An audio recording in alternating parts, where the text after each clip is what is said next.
ang ating next stop sa bayan ng Lawaan. Ang tinaguriang sweetest municipality ng Antique.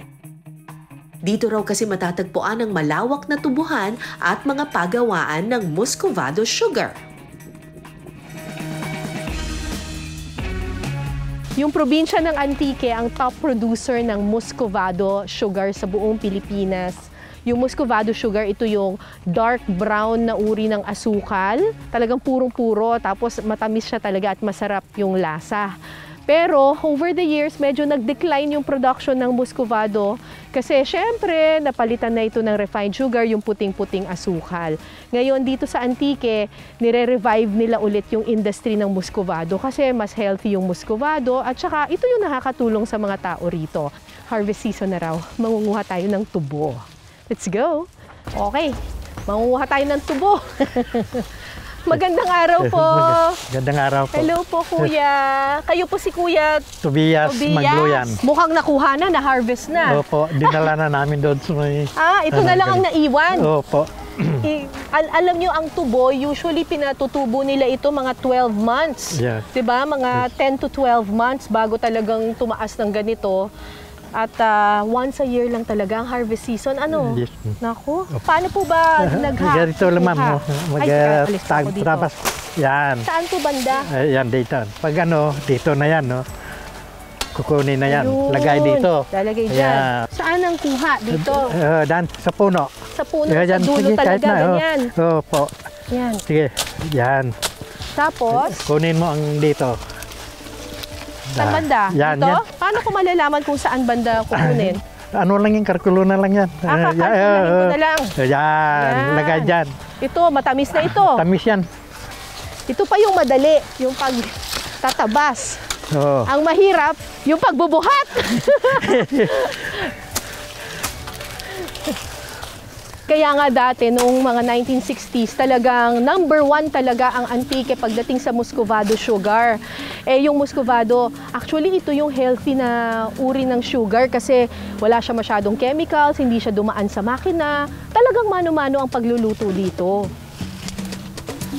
At hanggang ngayon, ganun pa rin ang ginagawa dito ng mga taga-Antique. Mamaya, magluluto tayo ng asukal.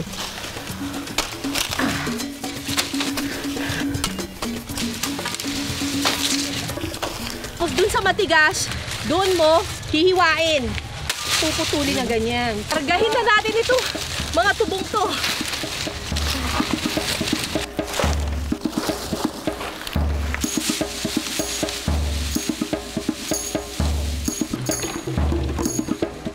Sa lugar namang ito dinadala ang mga naaning tubo.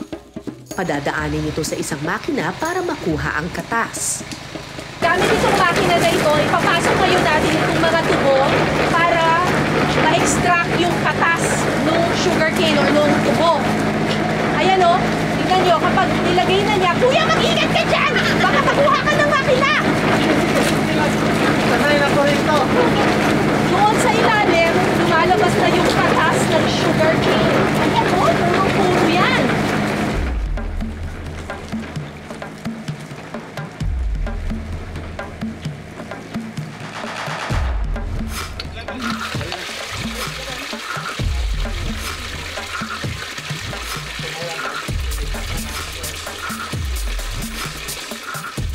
So pagkatapos natin na-extract yung katas, dadaan ito sa filtration process. Tapos, lulutuin na ngayon yung katas ng tubo. 1, 2, 3, 4, 5, 6 times hanggang sa umabot siya dito para maging purong-purong sugar na siya. Ngayon, stainless na yung ginagamit na lutuan ng katas ng tubo. Pero dati, ang ginagamit nila dito, yung pinaliguan natin kahapon, yung kawa, 'di ba? Na cast iron. So ito ngayon, ito na yung katas ng tubo. Tapos, magiging ganito siya. Ayan. So dito sila kuya, walang tigil yung paghahalo nila ng Muscovado sugar kasi pinapa-cool down nila ito. Kailangan mag-cool down siya, lumamig. Pag lumamig kasi siya, doon nalalabas yung asukal.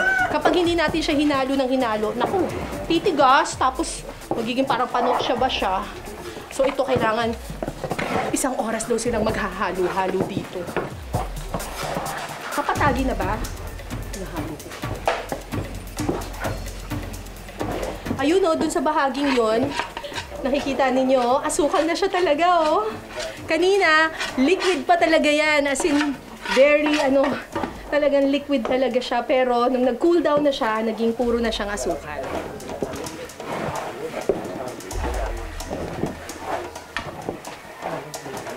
Ang ganda rin sa kanila.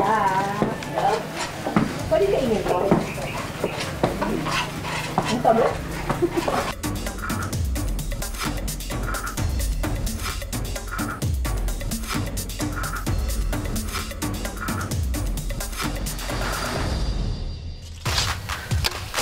Dahil nakakapagod at mabusisi ang paggawa ng muscovado sugar, syempre may reward naman tayo. Titikman natin ang putahing mas pinasarap ng muscovado. So, ito na yung nagawa nating purong-purong muscovado sugar. Kasama ko dito si Kuya Alan.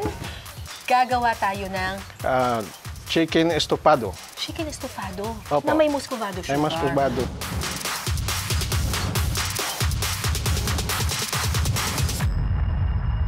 Ang una natin gawin, lagay natin yung tubo.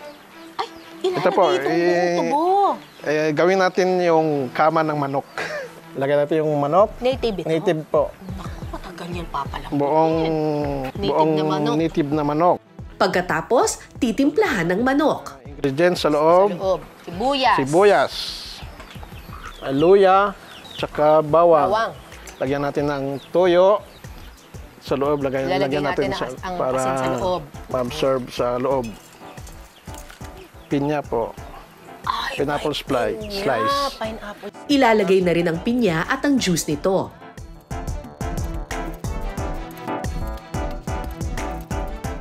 Pagkatapos, lagyan na ng muscovado sugar. Ganyan lang pala yan talaga. Tapos, takpan natin at salang na.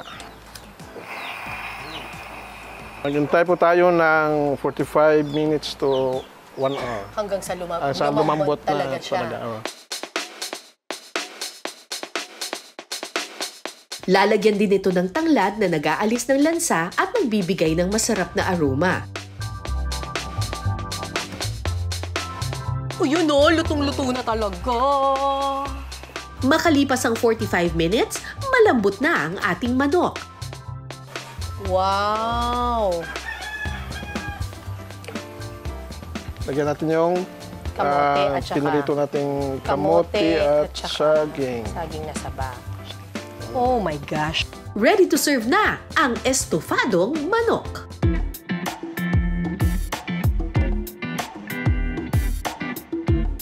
Tikman na natin itong estofadong manok. O, yung pakpak na lang ang kukunin ko. Siyempre, maglalagay ako ng pineapple at saka ng saging na saba. At ito ang sabaw. Tikman ko muna yung sauce. Ang sarap. Panalo! Ang sarap naman ito. Nakakagana. Maalat-alat na manamis na miss.